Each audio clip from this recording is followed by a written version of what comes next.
안녕하세요. 오늘도 사연 살롱을 찾아주셔서 감사합니다. 저는 30대 중반의 서울 강북에 사는 여성이에요.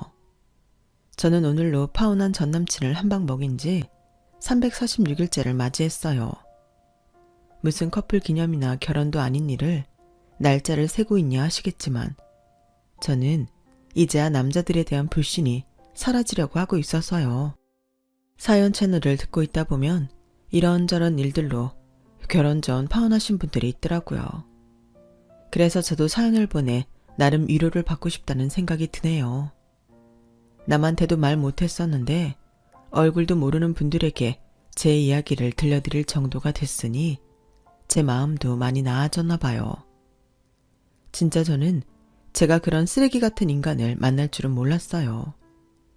저한테 잘했던 모습도 다 계산된 거라 생각하니 솔직히 아직도 열받기는 해요.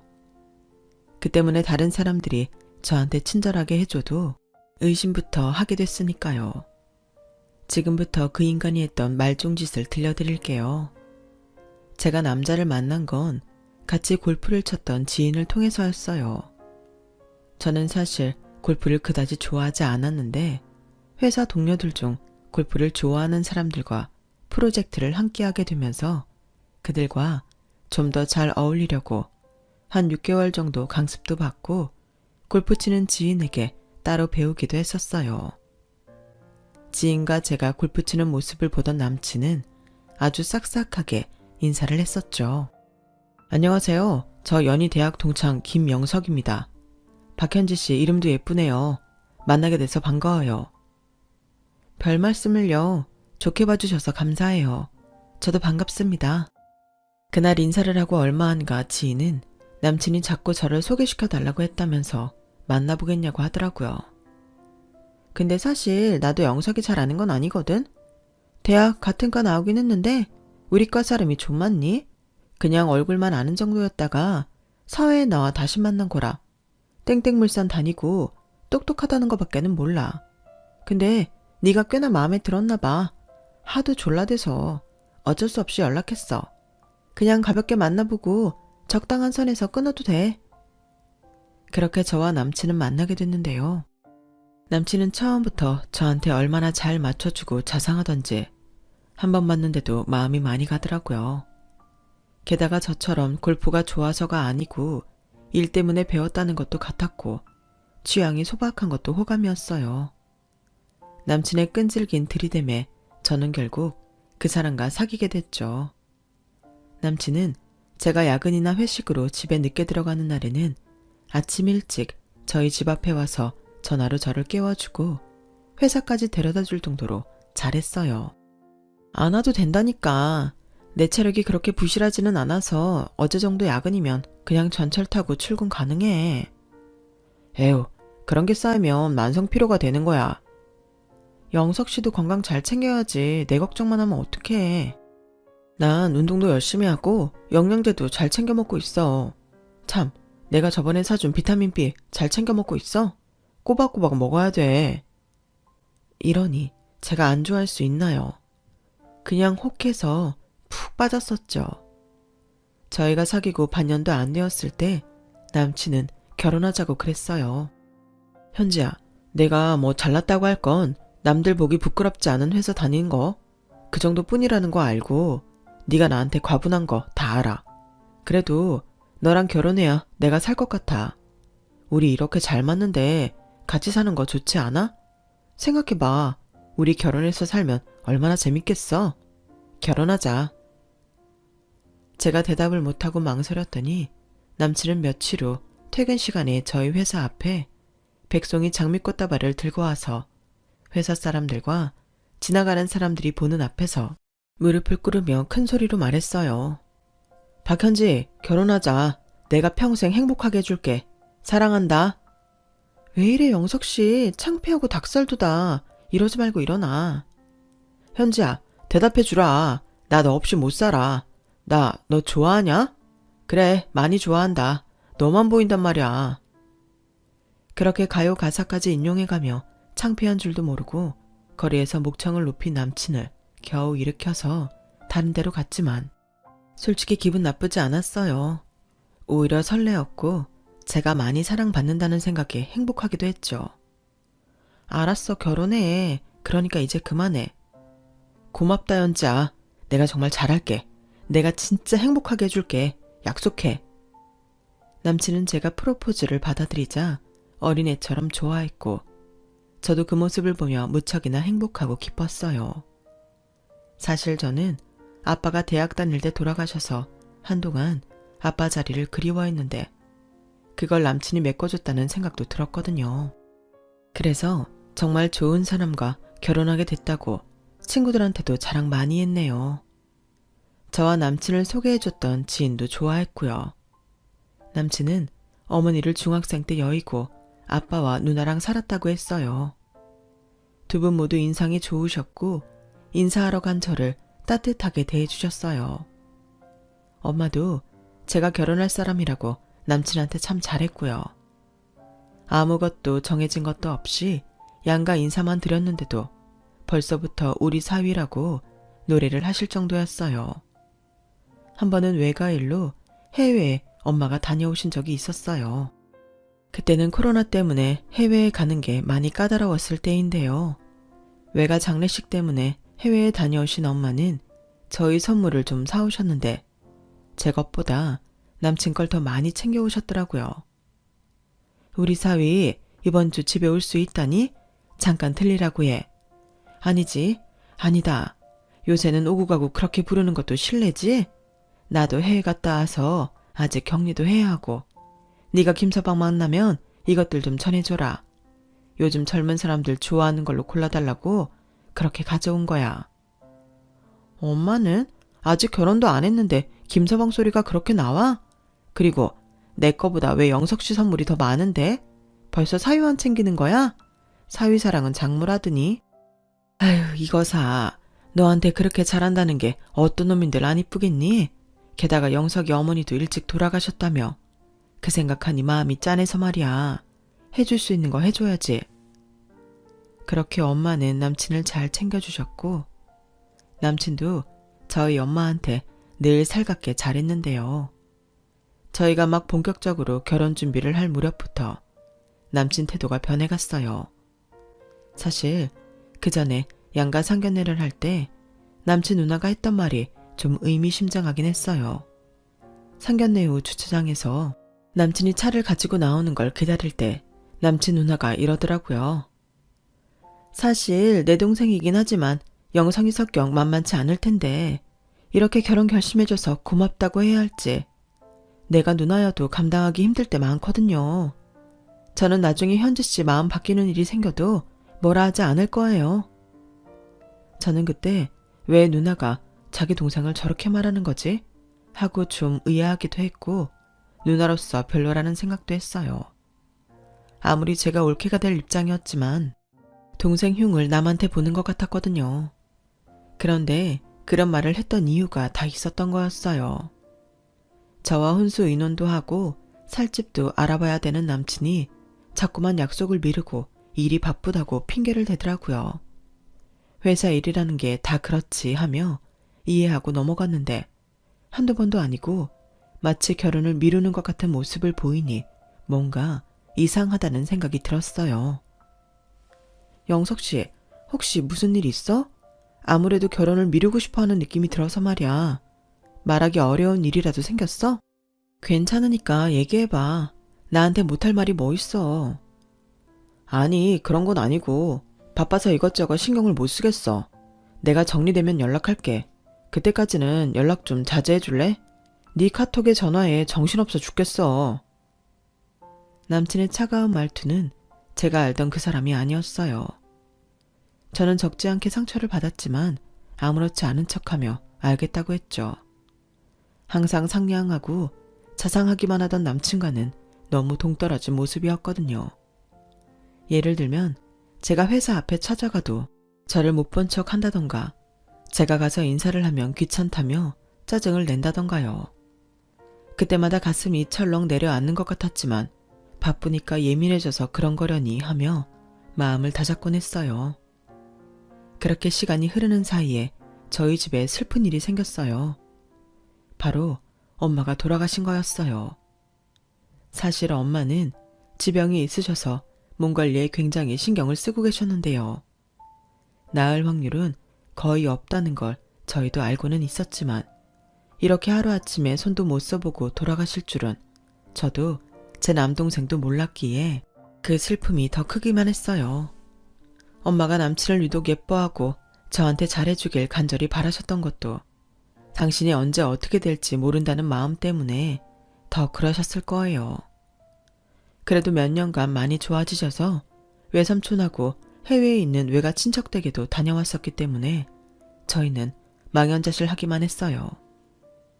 빈소를 마련하고 조문을 받으면서 저는 수없이 많은 카톡을 남친한테 남겼는데 남친은 단 한 번의 답이 없었어요. 그렇게 첫날이 지나고 나서야 남친은 겨우 얼굴을 내밀었어요.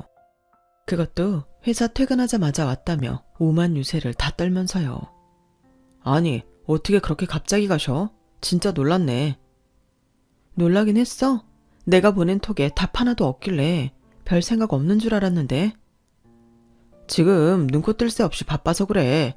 아무튼 너나 네 동생도 경황이 없겠다. 기운 내라. 그러더니 생판 남처럼 밥만 먹더니 냉큼 일어나 가버리는 거 있죠. 저는 발인도 해야 하고 장례도 치러야 하니 남친한테 어떻게 이럴 수 있냐는 문자 한 줄 보낼 정신이 없었지만 그런 행동들이 너무 섭섭하긴 했어요. 그런데 장례가 모두 끝나고 더 기막힌 사실을 알게 됐는데요. 남동생이 어이없어 하면서 이렇게 말하더라고요. 나 아무리 생각해도 이해가 안 되는데 그 김명석이라는 사람 매형되는 거 맞아? 아니, 엄마 가시기 전에도 보니까 혼수 같은 것도 준비 제대로 안 되고 그러는 것 같더니만 이것 좀 보라고. 이게 그 사람이 부자라고 내고 간 봉투야. 라며 남동생이 내민 봉투에는 김영석 집안 대표라고 써 있었어요. 게다가 부조금은 5만 원이었다고 하더라고요. 남친 집안 전체에서 5만 원을 했다는 건데요. 5만 원이 적은 돈이 아닐지 모르지만 생전에 자기한테 그렇게 잘해주던 장모 되실 분이 돌아가셨다는데 그게 말이 되나요? 게다가 그 집안 전체가 그렇게 보냈다면 그건 더더욱 어이가 없었죠. 생각해보면 남친은 장례식을 치르는 낙골당에도 따라오지 않았고 저희와 함께 밤을 새주지도 않았어요. 저는 이 남자가 나랑 결혼할 마음이 없다는 걸 그제야 눈치챘어요. 제가 너무 둔했던 게 아닌가 싶어요. 아니면 그만큼 남친을 믿었다던지요. 아무튼 제가 많이 어리석었다는 건 인정해요. 갑자기 남친한테 문자를 보내는 것도 만나는 것도 싫어졌어요.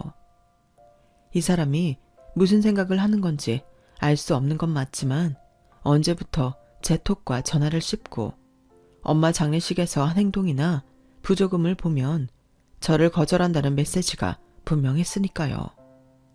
차라리 이렇게 된 거 툭 까놓고 결혼하지 말자라던가 아니면 왜 그랬는지 설명을 하든가 했으면 좋겠는데 전혀 연락이 없으니 갈수록 답답함이 쌓여갔어요. 하지만 그러면서도 완전히 마음에서 남친을 놓지 못하고 있었으니 제가 얼마나 바보 같았는지 아시겠죠. 그렇게 2주 정도 시간이 흘렀는데 남친이 SNS에 친구들과 술자리 가진 사진을 버젓이 올려놓았더라고요. 저한테 연락할 시간도 없이 바쁘다더니 친구들과 히덕거리고 있는 사진을 올리는 걸 본 후로 저는 답답함과 두려움은 분노로 바뀌어 갔어요. 저랑 팔로우를 하고 있는데도 그런다는 건 저를 완전히 무시하고 있다는 뜻이었으니까요. 그러던 차에 모르는 번호로 연락이 왔어요. 나 영석이 누나예요. 꼭 할 말이 있는데 저 좀 볼래요? 무슨 일이신지 전화로 말씀하시면 안 될까요? 실은 요즘 영석 씨가 연락이 잘 안 되거든요. 저희 엄마 장례식장에도 잠깐만 있다 갔었고요. 네, 바로 그런 것들 때문에 만나자고 하는 거예요. 그렇게 만난 남친의 누나는 제가 상상도 못할 이야기를 꺼냈어요. 제가 전에 말씀드렸죠. 현재 씨랑 영석이 헤어지게 돼도 현재 씨한테 뭐라 안 한다고요. 아무래도 영석이가 양다리를 걸치고 있는 것 같아요. 그래서 혼수 준비도 늑장을 부리는 게 맞을 거예요. 양다리라고요? 그걸 어떻게 하세요? 저는 믿을 수가 없어서 조금 신경질적으로 물어봤어요. 남친 누나는 한숨을 푹 쉬더니 저한테 짧은 동영상을 하나 보내줬는데 처음 보는 여자하고 자기 아파트 단지에서 손을 잡고 뭐라고 킥킥대며 조용히 이야기하는데 누가 봐도 영락 없는 커플의 모습이었어요. 현재 씨 정말 좋은 사람 같아서 말해주는 거예요. 제 동생이지만 영석이 진짜 계산 빠르고 의리 없어요. 그런 점은 저나 아빠도 부끄럽게 생각하고요.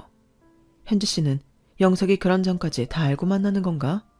아빠랑 얘기한 적도 있는데 아무래도 아닌 것 같아서요.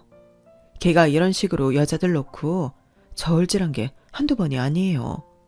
친누나인데 이렇게까지 말하면 어떤지 알겠죠? 저도 제 계산 빠른 짓에 제 예금 통장도 날리고 장난 아니었어요. 제 돈으로 주식 투자해서 날려놓고 누나가 하라고 하지 않았냐. 이런 식으로 적반하장으로 나오는 놈이에요. 그 자식한테 너무 상처받지 말고 얼른 털고 잊어버리세요. 이런 말밖에 해줄 수 있는 게 없어 저도 마음이 찜찜해요. 참, 그리고 이거요. 어머니 조이금이에요. 아빠와 제가 하는 거예요. 그 녀석 또 말도 안 되는 짓 했을 게 뻔하니까요. 이건 어쨌든 사죄하는 마음도 포함된 거니까 받아줘요. 그제야 저는 그동안의 남친 행동이 전부 이해가 갔어요. 어느 순간 저보다는 집 앞에 그 여자가 낫다는 판단을 했고 그래서 저를 냉대했던 거죠. 저는 더 보고 말고 할 것도 없었어요. 그놈과 바로 헤어지기로 마음먹었어요. 그때 외삼촌과 외숙모가 저희 집에 와 있었는데 저는 두 분과 남동생 있는 자리에서 남친에 대해 말하고 이 결혼을 없던 걸로 하겠다고 밝혔어요. 외삼촌 외숙모도 그렇고 남동생도 뭐 그런 인간이 다 했냐며 화를 내고 난리도 아니었어요. 저는 세 사람을 진정시키고 제가 알아서 마무리 잘하겠다고 했어요. 누나, 그 자식 헛소리하면 당장 연락해. 내가 거기가 어디든 무조건 가서 그놈 가만히 안 둘 거니까. 저렇게 계산 빠른 사람은 그런 걸 빌미로 고소할 수도 있어. 그러니까 그냥 나한테 맡겨. 나도 더는 바보처럼 당하지 않을 거니까. 저는 연락이 안 되는 남친을 만나러 불쑥 그 사람 회사로 찾아갔어요. 아니, 이게 무슨 경우야. 오려면 연락을 하고 와야지. 나 바빠. 돌아가. 이런 예의 없는 거 나 용서 못해. 아, 그래? 나 그럼 이거 니네 회사 게시판에 올린다. 이 회사에 내 지인 한 명 없을 것 같아? 저는 핸드폰으로 남친 누나가 보낸 동영상을 보여줬죠. 그랬더니 남친은 아주 혼비백산해서 저를 끌고 카페로 가더군요. 자리에 앉은 남친은 자기가 언제 당황했냐는 듯 태도가 싹 바뀌어서 거만한 표정으로 저를 쳐다봤어요. 뭘 잘했다고 그렇게 쳐다봐. 너 이 결혼 파토 낼 거지? 그럴 거면 정확히 말을 하라고. 그냥 피하기만 하지 말고. 그러자 남친은 제가 하찮다는 듯 피식 코웃음을 치더군요. 지가 눈치 더럽게 없으면서 누구 탓을 해. 야, 박현지. 내가 그렇게 톡 씹고 전화 안 하면 당연히 이 결혼 안 하는 걸로 알아야 되는 거 아니야? 너야말로 어디서 늙고 병든 엄마 맡기라고 나를 감쪽같이 속여? 뭐라고? 너 그게 무슨 말이야? 내가 뭘 속였다는 거야? 니네 엄마 암 수술 받았던 거 왜 말 안 했냐? 니네 엄마 병원비 대다가 누구 등골 빠지라고. 니네 외할아버지가 돈 좀 있고 건물 있대서 내가 너 찍었던 거야. 나도 그런 뒷조사 다 하고 들이대지. 아무나랑 사귀겠냐? 근데 니네 엄마 돌아가시면 뭐 네가 받을 게 있겠냐? 네 외삼촌이 두 눈 시퍼렇게 뜨고 있는데. 그리고 니네 외할아버지도 그렇게 돈 많은 거 아닌가 보더라. 내가 니네 외삼촌이랑 인연 좀 트려고 골프라도 치는지 알아봤더니 이건 뭐 골프가 다 뭐야? 노인네가 밭에서 나물이나 캐고 있고 지질이 궁상을 떨고 옷도 하나 제대로 된 게 없이 말이야. 내가 그때 니네 집 볼장 다 봤다 생각한 거야. 본격적으로 결혼 준비하기 전에 알게 돼서 얼마나 다행인지. 하마터면 가난의 구렁텅이로 빠져버릴 뻔했잖아. 외삼촌은 서울 근교에 넓은 땅을 갖고 계셨고 그건 외할아버지 도움이 아닌 순전히 외삼촌이 번 돈으로 산 거였어요. 거기에 전원주택 여러 채를 지어서 분양한 외삼촌은 남은 땅을 그곳 주민들에게 대여해주고 같이 밭농사를 하셨거든요. 외삼촌은 흙냄새 맡으면서 자연에서 일하는 걸 좋아하셔서 젊은 시절에 열심히 일해 돈 벌어 일부러 밭농사 할 수 있는 땅을 사신 건데요. 그걸 본 남친은 외삼촌이 돈이 없이 밭농사에서 겨우 먹고 산다고 착각했던 것 같아요. 와, 김영석, 너 이렇게 나온다 이거지? 그래, 이렇게 나온다. 어쩔래? 말 나온 김에 한마디 더 하자. 너 사는 동네만 부촌이지. 어차피 니네도 잘해봤자 전세 아니겠어? 전 정말 앙큼해. 어떻게 지네 집 사정을 숨기고 나랑 결혼할 생각이었냐? 와, 진짜 외할아버지 믿는 거 아니었는데. 니네 엄마 죽었으니 이제 너 돈 받기도 틀린 거 아니냐? 근데 니네 외할아버지 진짜 건물 있는 건 맞아? 있어봤자 뭐 후진 동네 옛날 벽돌집 하나 이런 거 아니냐? 그게 아니면 외삼촌은 왜 그러고 살겠어? 더 잘 알아봤어야 되는 건데 내가 너한테 드린 공을 생각하면 진짜 이제라도 알아서 얼마나 다행인지 누나 캄캄할 뻔. 너 아무리 그래도 우리 엄마가 널 얼마나 생각했는데 니네 엄마 죽었다 이런 식으로밖에 말을 못해? 그럼 뭐라고 말하냐? 나 솔직히 5만 원 부주한 것도 아까워 죽겠어. 나 그거 돌려주면 안 되냐? 내가 그동안 너한테 쓴 게 얼마인데. 나 생각 같아서는 그거 다 돌려받고 싶거든. 와, 너 진짜 인간 말종이다. 어떻게 부조금을 돌려달래. 너 진짜 우리 엄마 생각은 하나도 안 하는구나. 그만 좀 징징거려라. 주기 싫으면 말고. 아무튼 나도 너한테 더 이상 이거저거 따지지 않을 테니까 너도 더는 나한테 들러붙지 마. 각자 인생 살자고. 남친은 짜증을 내며 먼저 나갔고 저는 뺨 한 대 얻어맞은 기분으로 그 자리에 남아서 분을 삭혀야 했어요. 저는 그 자리에서 다짐했어요. 얼마나 잘 사는지 두고 보겠다고요. 그리고 이 일을 저와 남친을 연결해줬던 지인한테 다 얘기했고 지인은 너무 기가 막히다면서 자기 모임 사람들한테 전부 이야기해서 일단 남친이 그쪽에 발을 붙이지는 못하게 했어요. 하지만 실질적으로 제가 그것밖에는 할 수 있는 게 없다는 게 너무 억울하고 분했어요. 남친 회사에 마음 먹고 확 터뜨릴까도 생각했지만 그게 결국 제 얼굴에 침 뱉는 게 될까봐 참고 또 참았죠. 그나마 그 인간이 외할아버지가 저와 남동생에게 엄마에게 줄 상당한 재산을 물려줬다는 걸 모른다는 게 다행이라면 다행이었고요. 외할아버지는 저와 남동생이 아빠도 없는데 엄마마저 돌아가셨다고 불쌍하다며 당신 처지보다 저희를 먼저 생각해 주셨고 외삼촌과 외숙모도 저희가 유산을 받은 것에 오히려 찬성하셨지 다른 말씀은 하지 않으셨어요. 그만큼 엄마와 외삼촌 외숙모가 굉장히 끈끈했거든요. 그런데 이 인간은 저를 약올리려고 일부러 자기네가 어떻게 사귀는지 사진을 보내고 여친이 얼마나 잘 사는지 보여준다며 그 집 별장 영상까지 보내더군요. 저는 유치한 인간 상종하고 싶지 않아서 전부 차단해버렸는데 어떻게 이메일로 또 자기가 그 여자랑 상견례하는 날이라며 영상을 보냈더라고요. 그걸 본 남동생이 당장 때려 눕히러 간다며 난리를 쳤는데 전에 그 지인이 전화로 그런 남동생을 말렸어요. 그 인간 그거 수법이래. 그런 식으로 상대방 약 올려서 자기 얻어맞고 돈 뜯어내는 거. 아마 부조금 낸 거 아까워서 저러는 것 같아. 차라리 그 부조금 돌려주고 말아버려. 제 남동생은 기가 막혀서 헛웃음만 지었고 그래도 이대로는 안 되겠다며 경찰에 신고를 해버렸어요. 그 뒤로 그 인간은 다시는 연락도 하지 않고 영상도 보내지 않더라고요. 저희는 엄마 잃은 슬픔을 어느 정도 가라앉히고 다시 일상으로 돌아왔어요. 저는 그야말로 상처만 남은 결혼 해프닝이었지만 그래도 조금씩 안정을 찾아가고 있었고요. 5개월쯤 지났을까요? 외할아버지한테 물려받은 건물에 공실이 생겼는데 거기에 카페가 들어오게 됐고 저는 세입자와 계약을 하기 위해 부동산으로 갔어요. 공영주차장에 차를 세우고 길을 가는데 저만치 앞쪽에 너무 낯익은 뒷모습의 남자가 보이는 거였어요. 바로 전 남친이었는데요. 옆에는 남친 누나가 보내줬던 영상에 나온 여자가 팔에 매달려서 걸어가더라고요. 그런데 두 사람이 제가 갈 부동산에 들어가는 게 아니겠어요? 먼 발치에서 부동산 안을 보니 전 남친 커플과 부동산 사장만 있더군요. 저는 부동산 사장한테 문자를 보냈어요. 저 밖인데 지금 안에 있는 사람들이 저희 상가 계약할 사람들인가요? 네, 맞아요. 그냥 들어오시지. 왜 문자 보내세요? 얼른 계약해요. 제가 잠깐 다른 데 들렀다가 가야 하니까 조금 기다려주세요.